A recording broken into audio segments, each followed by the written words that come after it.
નમસ્કાર દર્શક મિત્રો, હું સોનલ ત્રિવેદી. સંપૂર્ણ ન્યૂઝમાં આપનું સ્વાગત છે. જોઈએ આજના મુખ્ય સમાચાર. માલણ ગામે જમીનના મામલે ઢીંગાણું ખેલાતા 8 ઘાયલ. ભોગવટાની જમીન ઉપર કબજો કરવાના મામલે રાજપૂત સમાજના બે જૂથ વચ્ચે થઈ મારામારી. સકલાણાના ઇન્ચાર્જ સરપંચ ₹20,000ની લાંચ લેતા ઝડપાયા.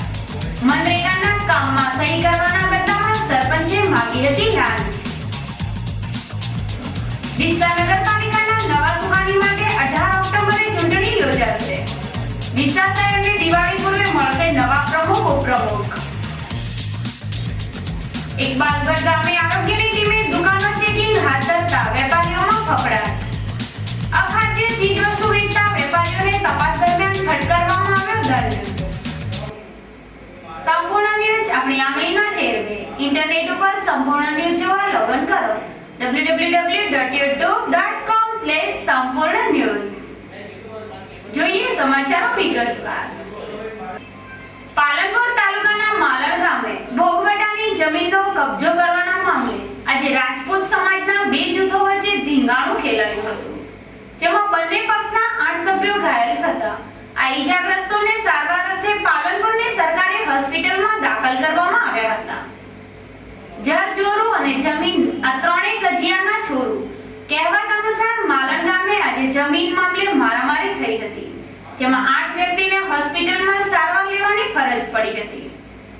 બનાવની વિગત જોઈએ તો માલણ ગામે આવેલ રામદેવ પીરના મંદિર નજીક રહેતા અભયસિંહ બેચરજી રાજપૂત અને તેમના ભાઈઓની જમીન તેમના જ મકાનમાં આવેલા છે, તેમજ મકાનની બાજુમાં તેમના ભોગવટાની જમીન આવેલી છે, જેમાં ગામના જ મોહનજી હરિજી રાજપૂત, કેસાજી હરિજી રાજપૂત, બનાજી હરિજી રાજપૂત અને રાજેન્દ્રસિંહ બનાજી રાજપૂત આવીને આ જમીન ઉપર કબજો કરી આ જમીન પોતાની હોવાનું જણાવતા બંને પક્ષ વચ્ચે બોલાચાલી થતા મામલો બીજક્યો હતો, જેમાં ઉશ્કેરાયેલા ટોળા વચ્ચે મારામારી થઈ હતી, જેમાં હથિયારો ઉછળતા બંને પક્ષના 8 વ્યક્તિ ઘાયલ થતા તેની જાણ તાલુકા પોલીસને થતા પોલીસ ટીમ તાબડતોડ ઘટના સ્થળે દોડી આવી હતી અને મામલો થાળે પાડ્યો હતો.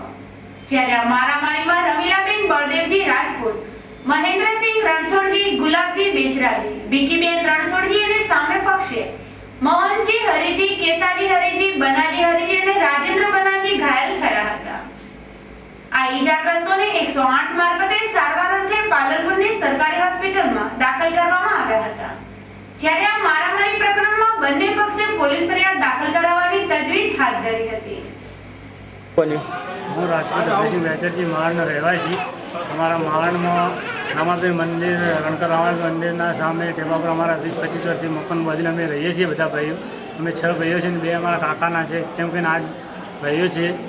અમે 20-25 વર્ષથી ત્યાં રહીએ છીએ, પણ અમારી બાજુમાં અમારા ભોગવટાની જગ્યા, અમારા કબજા હેઠળની જગ્યા અમે ભોગવીએ છીએ. હાલ સુધી અમારા અંદર અમારા હક છે ને એમાં મારા ટ્રેક્ટર, એમાં મારા ડોકા, કોઈ ચીજ વસ્તુઓ બધું મારી પડી છે. એના ઉપર અમારા ગામમાં રહેતા માધાભારે ઈસમો તાત્કાલિક હું ઘરે હતો નહીં અને અમારા ઘરવાળા 3 અમારા ભાભી બધા ઘેર હતા. અચાનક ધારીઓ અને લાકડીઓ લઈને મારવા આવી ગયેલી. તાત્કાલિક મને જાણ થતો હું પોકેલ તો મેં સાહેબને જાણ કે પોલીસને ત્યાં બોલાવી. પોલીસને આવતો મામલો જો 4 જણા ઘાયલ કરે છે. મેં સિવિલમાં એમને દાખલ કરેલ છે. કોણ હતું મારવાવાળા? મારવાવાળા શ્રી રાજપૂત મોહનજી હરિજી, રાજપૂત બનાજી હરિજી, રાજપૂત કેસાજી હરિજી અને એમનો દીકરો સાથે આવેલો. ફરિયાદ કરી તમે? અમે ફરિયાદ કરી દીધી. તાલુકા પંચાયતમાં મેં ફરિયાદ આપી દીધી છે. તાલુકા પોલીસ સ્ટેશનમાં ફરિયાદ આપી દીધેલ છે. અમીરગઢ તાલુકાના ઇકબાલગઢ ગામે પોલીસ તંત્રની લાપરવાહીના કારણે ટ્રાફિકની જટિલ સમસ્યાથી પીડાઈ રહ્યું છે.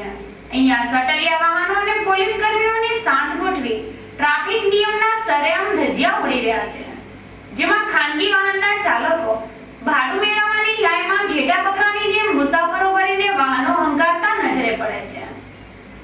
ઇકબાલગઢ ગામે જ્યાં આઉટ પોલીસ ચોકી આવેલી છે, ત્યાં જ ખાનગી વાહનોને જાણે પોલીસનો કોઈ ડર ન હોય તેમ જીપો, છકડા અને રિક્ષા જેવા વાહનો આડેધડ ઊભા રાખી મન ફાવે તેવી રીતે વાહનોમાં મુસાફરોની અવરજવર કરે છે.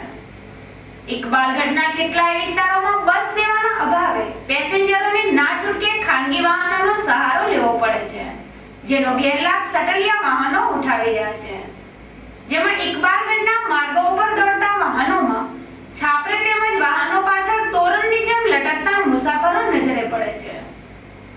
પરિસ્થિતિના કારણે ભવિષ્યમાં કોઈ મોટી દુર્ઘટના સર્જાય તે પહેલા અમીરગઢ પીએસઆઈ ખાનગી વાહન ચાલકો સામે કાયદાની લગામ ઉગાવે તેવી લોક માંગ ઉઠવા પામી છે.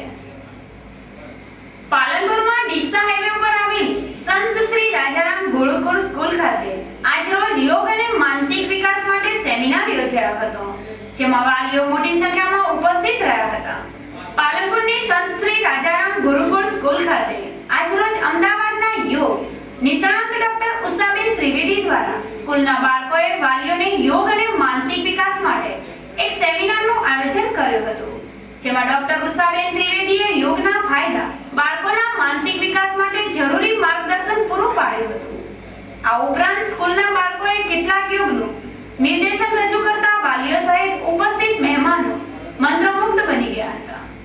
આ પ્રસંગે સંત શ્રી રાજારામ ગુરુકુળ સ્કૂલના મંત્રી ગમનભાઈ પટેલ, ઉપપ્રમુખ તારાજી પટેલ, ડોક્ટર અનિલભાઈ ત્રિવેદી, સ્કૂલના આચાર્ય જગદીશભાઈ પંચાલ સહિત શિક્ષકો તેમજ વાલીઓ મોટી સંખ્યામાં ઉપસ્થિત રહ્યા હતા. અને વચ્ચે ધનુરાસન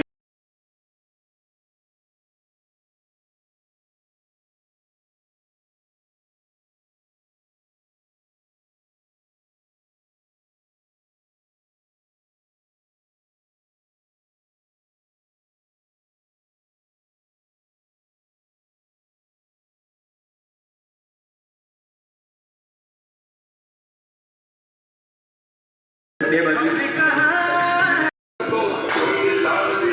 નમસ્કાર આસન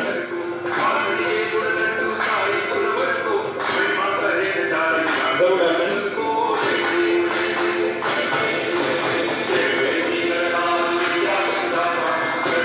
તુલારાસન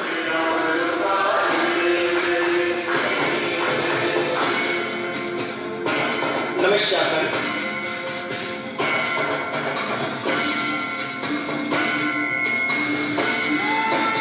પુષ્ટાસન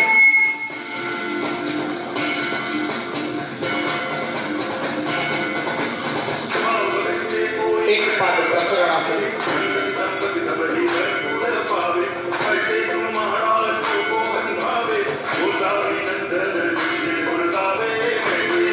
ગૌમુખાસન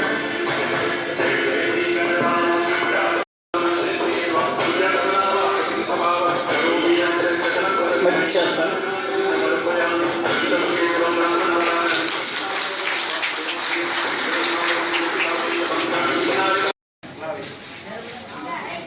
आज हमारी शाळा राजाराम गुरुकुळમાં યોગ અને માનસિક વિકાસ માટેનું એક સેમિનારનું આયોજન કરેલું હતું.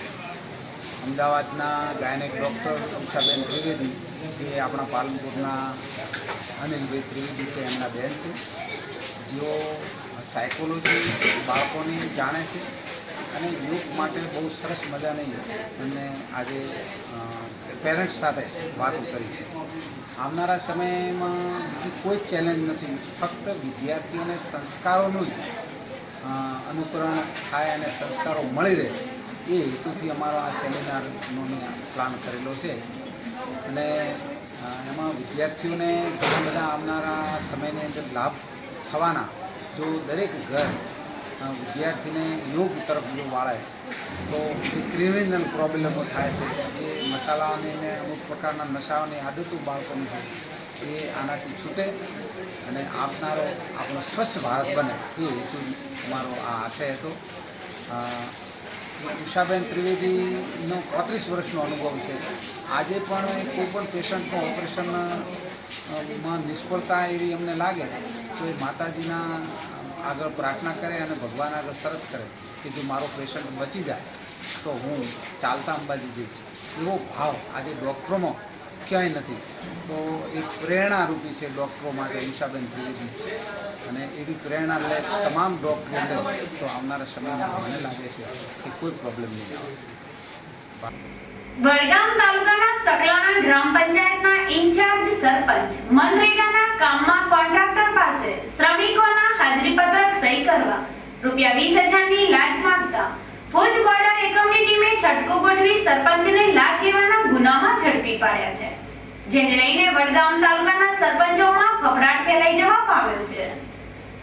વડગામના ધોતા સકલાના ગામે લેબર કોન્ટ્રાક્ટરના વ્યવસાય સાથે સંકળાયેલ અરુણાબેન સોમાભાઈ પરમારને મનરેગાના યોજનાના કામો માટે તેમજ શ્રમિકોની હાજરી પત્રકમાં સરપંચની સહી લેવાની હોય તેમને ગામના ઉપસરપંચ અને હાલના ઉપસરપંચ નટવરજી ચતરાજી રાજપૂત પાસે ગયા હતા, જ્યાં ઇન્ચાર્જ સરપંચે સહી કરવાના બદલામાં ₹20,000ની લાંચ માંગી હતી, જેને લઈને લેબર કોન્ટ્રાક્ટર અરુણાબેન પરમારે લાંચ રિશ્વત વિરોધી શાખામાં ફરિયાદ કરી હતી, જેના પગલે ભુજ બોર્ડર એકમના ફિલ્ડ પીઆઈ પીજે ચૌધરી અને તેમની ટીમે સકલાના ગામે છટકું ગોઠવ્યું હતું, જેમાં ગામમાં નક્કી થયા મુજબ સરપંચ નટવરજી રાજપૂત અરુણાબેન પરમાર પાસેથી ₹20,000ની લાંચ સ્વીકારતા એલસીબીના હાથે ઝડપાઈ ગયા હતા. આમ એક પ્રજાના પ્રતિનિધિને લાંચ લેવાની આદતના કારણે એલસીબીની જાળમાં ફસાવું પડ્યું છે. ડીસા નગરપાલિકાના નવા પ્રમુખ અને ઉપપ્રમુખની ચૂંટણી વહીવટી તંત્રે આગામી 18મી ઓક્ટોબરને શનિવારે નિર્ધારિત કરી છે. તેથી શહેરીજનોને દિવાળી પૂર્વે પાલિકાના સુકાનીઓ મળી જશે. વિવાદોમાં સંકળાયેલી ડીસા પાલિકાના બીજી ટર્મના મહિલા પ્રમુખ ડોક્ટર તેજલબેન પટેલ અને ઉપપ્રમુખ નિલેશભાઈ ઠક્કર વિરુદ્ધ દાખલ થયેલી અવિશ્વાસની દરખાસ્ત ગત 24મી સપ્ટેમ્બરના રોજ ખુદ ભાજપના 7 અપક્ષોના 15 અને કોંગ્રેસના 4 સદસ્યોના સહયોગથી પસાર થઈ ગઈ હતી. તેથી સુકાનીઓ વગર શહેરની વિકાસ પ્રક્રિયા અટવાઈ પડી હતી. જો કે વહીવટી તંત્રે કાર્યકારી પ્રમુખ તરીકે નીલમબેન પૂજારાની નિયુક્તિ કરી છે, પરંતુ સરકારના નિયમ મુજબ હવે વહીવટી તંત્ર દ્વારા વિધિવત રીતે મહિલાના નવા પ્રમુખ અને ઉપપ્રમુખની ચૂંટણી આગામી 18મી ઓક્ટોબરે નિર્ધારિત કરી છે. તેથી શહેરીજનોને દિવાળી પૂર્વે નવા સુકાની મળી જશે, પરંતુ ચૂંટણીને લઈને નવા પ્રમુખ ઉપપ્રમુખના નામોની અટકળો વહેતી થવા લાગી છે. તેથી ચૂંટણીને લઈને શહેરમાં ઉત્તેજના છવાઈ છે. પાલનપુરની જીડી મોદી કોલેજ આગળ આવેલા શ્રી વડાવાળા હનુમાન મંદિરે આજે વિશ્વ કલ્યાણાર્થે યજ્ઞ યોજવામાં આવ્યો હતો, જેનો ભક્તોએ મોટી સંખ્યામાં લાભ લીધો હતો. પાલનપુરના પ્રવેશ દ્વાર ઉપર બિરાજમાન શ્રી વડવાળા હનુમાન સદૈવ ભક્તો ઉપર કૃપા વરસાવી રહ્યા છે. અહીંયા વાર તહેવારે હોમ હવન સહિતના ધાર્મિક કાર્યક્રમો યોજાય છે. ત્યારે હાલ જગતમાં સુખ શાંતિ જળવાઈ રહે અને પરમ કૃપાળુ હનુમાન દાદા લોકોની રક્ષા કરે તે માટે આજે હનુમાન ભક્તો દ્વારા મંદિરમાં યજ્ઞનું આયોજન કરવામાં આવ્યું હતું, જેમાં શાસ્ત્રોક્ત વિધિ અનુસાર યોજાયેલા યજ્ઞમાં ભક્તોએ આહુતિ આપવાનો લાભો પણ લીધો હતો. કોલેજ આગળ આવેલા વડવાળા હનુમાનજીના મંદિરે આજે હવનનો કાર્યક્રમ છે અને યજમાન પોતે હવન કરાવે છે અને એની સુખ શાંતિ અને સમૃદ્ધિ માટે હવન કરાવે છે.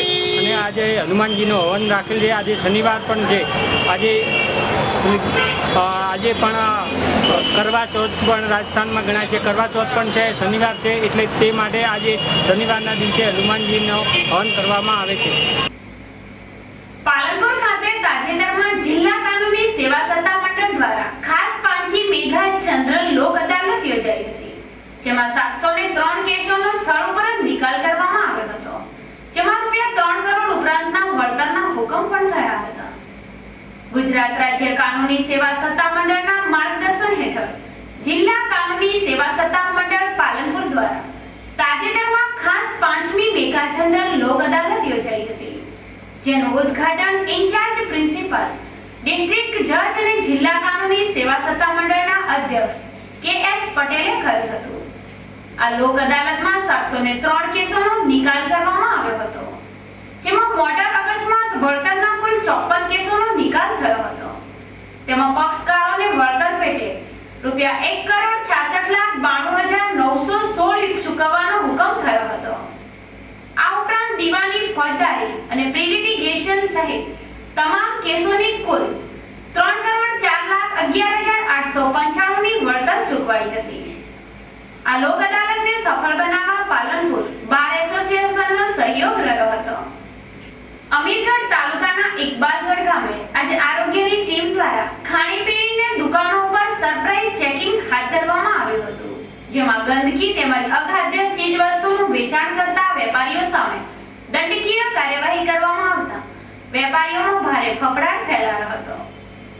ઇકબાલગઢની બજારમાં અખાદ્ય તેમજ ભેળસેળયુક્ત ચીજવસ્તુઓનું વેચાણ થતું હોવાની બુમરાડના પગલે સંયુક્ત ટીમ દ્વારા ગામની દુકાનોમાં તપાસ હાથ ધરવામાં આવી હતી, જેમાં કેટલીક દુકાનોમાં સ્વચ્છતાનો અભાવ તેમજ ભેળસેળયુક્ત ચીજવસ્તુઓ માલુમ પડતા વેપારીઓ પાસેથી દંડ વસૂલ કરવામાં આવ્યો હતો. સાથે દરેક દુકાનને સ્વચ્છતા રાખવાની સાથે ક્લોરીનયુક્ત પાણી વાપરવાનો અનુરોધ કરવામાં આવ્યો હતો. જોકે આરોગ્યની ટીમ આજે પોલીસ પહેરા વચ્ચે દુકાનોમાં સરપ્રાઇઝ ચેકિંગ હાથ ધરી દંડનીય કાર્યવાહી કરતા વેપારીઓમાં ભારે ફફડાટ ફેલાઈ જવા પામ્યો છે. ફરી એક નજર આજના મુખ્ય સમાચાર ઉપર. માલણ ગામે જમીનના મામલે ધીંગાણું ખેલાતા 8 ઘાયલ. ભોગવટાની જમીન ઉપર કબજો કરવાના મામલે રાજપૂત સમાજના બે જૂથ વચ્ચે થઈ મારામારી. સકલાણાના ઇન્ચાર્જ સરપંચ ₹20,000ની લાંચ લેતા ઝડપાયા. મનરેગાના કામમાં સહી કરવાના બદલામાં સરપંચે માંગી હતી લાંચ. ડીસા નગરપાલિકાના નવા સુકાની માટે 18 ઓક્ટોબરે ચૂંટણી યોજાશે. ડીસા શહેરને દિવાળી પૂર્વે મળશે નવા પ્રમુખ ઉપપ્રમુખ. ઇકબાલગઢ ગામે આરોગ્યની ટીમે દુકાનો ચેકિંગ હાથ ધરતા વેપારીઓમાં ફફડાટ. અખાદ્ય ચીજવસ્તુ વેચતા વેપારીઓને તપાસ દરમિયાન ફટકારવામાં આવ્યો દંડ.